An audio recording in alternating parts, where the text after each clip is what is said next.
Welcome to the Slop Temple. We pray this video helps. In this video, I will explain how to file for divorce in Washington state.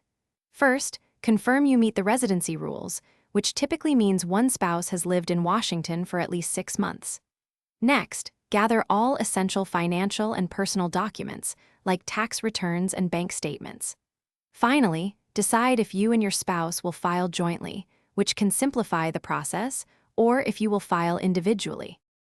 Once your initial preparations are complete, you'll need to fill out the petition for divorce and other required forms. File these documents with the Superior Court in the county where you or your spouse resides. After filing, it's crucial to properly serve your spouse with these papers, usually by a process server, to ensure legal notification. Double-check that all forms are accurately completed.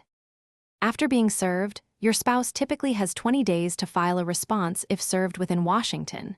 If they are served outside the state, they have 60 days. During this period, you might also request temporary orders for issues like child custody, support, or property use. Many courts also require mediation or settlement conferences to help resolve disputes before a final hearing. The final step involves preparing and submitting your final divorce decree, which outlines all agreements regarding property, debts, and children. You may need to attend a final court hearing, depending on your specific case and the judge's requirements. Ensure all assets and debts are divided as agreed upon, and that any child support or custody arrangements are clearly documented and legally binding. Thanks for watching.